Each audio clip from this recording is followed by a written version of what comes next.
شاہد خٹک صاحب آپ سے شروع کریں. شاہد خٹک صاحب یہ بتائیے کہ آپ قومی اسمبلی کے رکن ہیں اور ظاہری بات ہے آپ کا تعلق بھی خیبر پختونخوا سے ہے. تو یہ بتائیں کہ جو سہیل آفریدی صاحب نے آج جو تقریر کی ہے، پہلی تقریر، اس میں جو انہوں نے ایک دو ٹوک انداز میں کہا کہ ریاست عمران خان ہے اور میں عمران خان کی رہائی کے لیے کام کروں گا، تو آپ کو لگتا ہے کہ ریاست جو ہے وہ ان کو حلف اٹھانے دے گی یا ان کا حلف ہو جائے گا؟ بسم اللہ الرحمن الرحیم. دیکھیں، سہیل آفریدی اسی ریاست کا چیف منسٹر الیکٹ ہوا خیبر پختونخوا کی اسمبلی سے، جس کو پاکستانی قوم نے 2/3 میجارٹی سے نوازا. آپ کو جو اپوزیشن کی تعداد خیبر پختونخوا میں نظر آ رہی ہے، تو اس میں 18 چھوڑ کے باقی سارے مخصوص نشستیں ہیں جو ہماری حصے کی مخصوص نشستیں تھی جو دیگر جماعتوں میں بانٹ دی گئی تھی. تو اگر ہمیں مخصوص نشستیں ملتی تو آپ دیکھتے کہ ہماری حکومت اس سے بھی زیادہ مضبوط ہوتی، اور ان 18 میں بھی آدھے سے زیادہ فارم 47 کے ذریعے لائے گئے ایم پی ایز ہیں.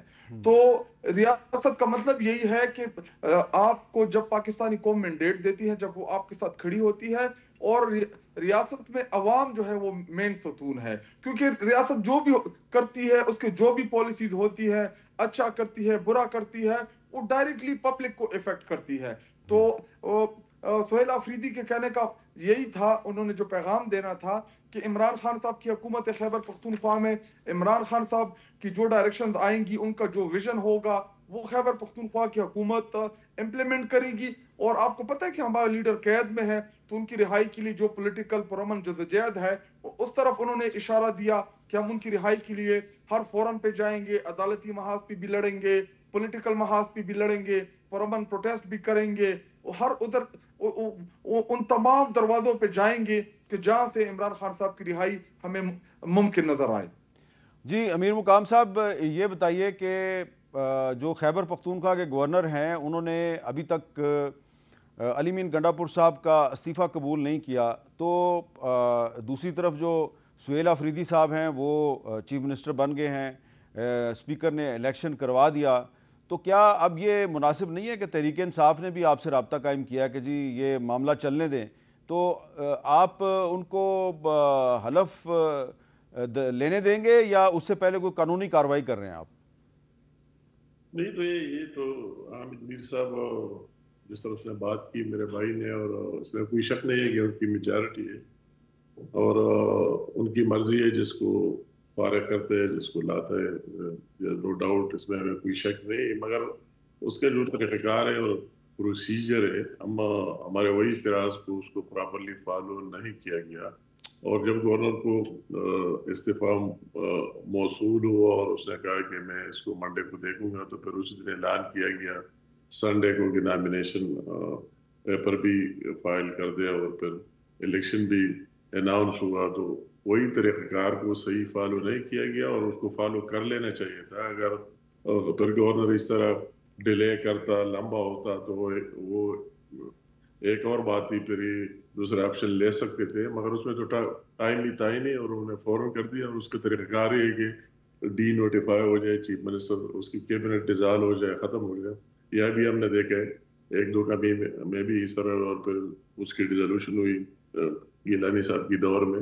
تو وہی طریقہ فالو نہیں کیا گیا، اس لیے ہم آبجیکٹ کر رہے ہیں. اور کورٹ میں بھی ابھی کیس کیا ہے، آج پی ٹی آئی والے گئے، خود گئے، اور چیف جسٹس نے ہم کو سنا ہے اور کل اس میں دوبارہ تاریخ دی ہے. وہ تو اپنی جگہ ایک بات ہے اور چل رہی ہے. جو کورٹ فیصلہ کیے سب کو ماننا پڑے گا، جو بھی کہہ دیا، ووٹ کے لیے کس طرح کہہ دیا اور آگے جانے کے لیے.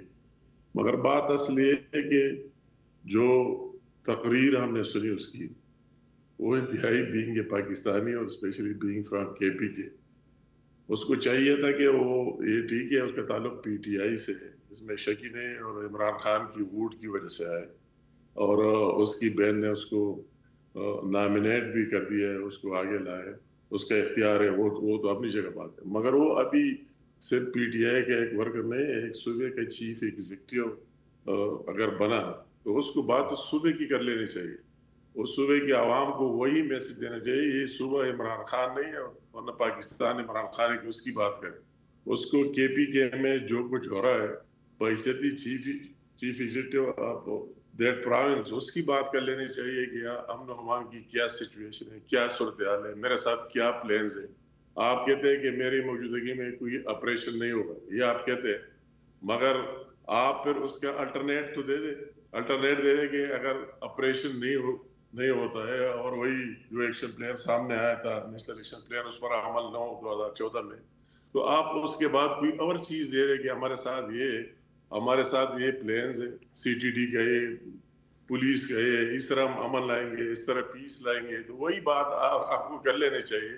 صرف یہ بات نہیں کہ سارے لوگ وہی، ابھی آپ حامد میر صاحب دیکھ رہے ہیں افغانستان کی بارڈر پر کیا ہو رہا ہے اور کس طرح وہی سے لوگ آ رہے ہیں اور یہاں کیا کر رہے ہیں. تو اگر آپ کے ساتھ آپ کہتے ہیں کہ آپریشن نہ ہو تو آپ اپنا دوسرا آپشن آپ کو دینا چاہیے تھا کہ ہمارے ساتھ یہ آپشن ہے، یہاں امن لائیں گے اور پیس لائیں گے اور اس کو قائم کرنے دیں گے. اس طرح آپ کو نہیں کہہ لینا چاہیے کہ دہشت گردوں کی رحم و کرم پر اس کو چھوڑیں گے اور ان کو دیں گے، ہم ریزسٹ نہیں کریں گے، اس کا مقابلہ نہیں کریں گے. اس کی بات آپ کو کر لینا چاہیے. اس سے پورے KPK کی عوام کو بھی مایوسی ہوئی اور پورے پاکستان کو بھی مایوسی ہوئی. اس کو وہی کوئی پلان دینا چاہیے تھا کہ ہم تعلیم میں کیا کریں گے، صحت میں کیا کریں گے اور کیا کام کریں گے. اس کو صرف یہ نہیں کرنا تھا کہ میں صرف اس لیے آیا ہوں. یہ بات تو اس کی تقریر جو ہم نے سنی، اس نے تو صرف یہ بات کی کہ ہم چڑھائی کے لیے آئے، احتجاج کا میں چیمپئن ہوں، گولڈ میڈلسٹ ہوں. وہ احتجاج لوگ کرتے ہیں، ورکر کرتے ہیں، وہی لوگ کرتے ہیں. جب کسی طرح اس طرح ذمہ دار عہدے پر آتا ہے تو پھر ان کو ذمہ دار باتیں کر لینا چاہیے کہ میں صوبے کو کس طرح کے لے کے جاؤں گا، کس طرح رن کروں گا، کس طرح امن لاؤں گا، کس طرح پیس لاؤں گا، کس طرح دوسرے ایشوز کو ریزالو کروں گا. تو اس نے تو آنے سے پہلے اس کا عہد بھی نہیں ہوا اور وہی امیر مقام صاحب اعلان جنگ کر دیا کہ میں لڑائی کیا کر دیا. امیر مقام صاحب ایک انہوں نے اپنی تقریر میں ایک لفظ انہوں نے استعمال کیا، میں چاہتا ہوں ذرا شاہد خٹک صاحب ہمیں تھوڑا سا بتائیں کہ اس کا کیا مطلب ہے. ذرا سنیں جی انہوں نے کیا لفظ استعمال کیا ہے. نہیں مروں گا اب کسی جنگ میں، یہ سوچ لیا میں اب کی بار عشق عمران میں مارا جاؤں گا. شاہد خٹک صاحب جب انہوں نے یہ لفظ بولا کہ اب میں عشق عمران میں مارا جاؤں گا تو اسمبلی جو ہے اس میں بڑے نعرے لگے، تو یہ اس کا کیا مطلب ہے عشق عمران میں مارا جاؤں گا؟ یہ تو اس نے شعر پڑھا اپنے لیڈر کے لیے، اور شعر و اشعار آپ کو پتہ ہے کہ تقریروں کا ہمیشہ سے حصہ رہا ہے. اگر آپ شہباز شریف آپ کو یاد ہو تو میں نہیں مانتا میں نہیں جانتا ایسے دستور کو، وہ آپ کو حبیب جالب کی شاعری آپ نے ان کی تقاریر میں بھی سنی ہوگی. تمام پولیٹیکل لیڈر جو ہیں وہ اشعار کا وہ لیتے ہیں، سہارا لیتے ہیں، اور یہ ایک پیغام ہوتا ہے کہ دیکھیں عمران خان صاحب کو آپ نے کیا دینا حق میں رکھا ہوا ہے، ان کے اوپر آپ نے سیاسی مقدمات بنائے ہوئے ہیں، آپ نے ان کی اہلیہ کو بشرا بی بی کو گرفتار کیا ہوا ہے جو ایک باپردہ گھریلو غیر سیاسی خاتون ہے جن کا سیاست سے کوئی لینا دینا نہیں ہے. آپ نے ہماری یاسمین راشد جو کہ کینسر کی پیشنٹ ہے، اور ان کو آپ نے 9 مئی کے ایک فراڈ کیس میں ان کو پچھلے 2-2.5 سالوں سے اریسٹ کیا ہے. عمر سرفراز چیمہ جو کہ ایک آئینی پوزیشن پہ رہا، جو گورنر تھا. اسی طرح ہمارے سینیٹر صاحب ہو گئے، اور ہمارے ابھی صنم جاوید، فلک جاوید، ہمارے بہت سے ایسے اسیرین ہیں جن کو انہوں نے پولیٹیکل بنیادی کے اوپر گرفتار کیا ہے. تو عمران خان صاحب کی رہائی جو ہے وہ سہیل آفریدی کے لیے ایک چیلنج بھی ہے اور اس کی ٹاپ پریارٹی بھی ہے. تو اس نے اشارے میں بتا دیا کہ عمران خان صاحب کی رہائی سے کم پہ میں کسی لیول پہ بھی بات نہیں کروں گا. میرے ساتھ اگر عمران خان صاحب کی رہائی کے لیے کوئی بھی بات کرے گا، کوئی بھی اس میں کردار ادا کرے گا تو اس کے لیے وہ تیار ہیں. لیکن شعر و اشعار جو ہیں یہ آپ کو پتہ ہے کہ یہ اکثر اوقات تقریروں کا حسن رہا ہے. تو یہ آپ اگر اس پرسپیکٹو میں لیں تو ایک یہ پیغام ہے، اور دوسرا یہ پیغام ہے کہ انہوں نے قوم کو بتا دیا کہ عمران خان صاحب کی رہائی جو ہے یہ ہمارے لیے سب سے زیادہ اہمیت کی حامل ہے.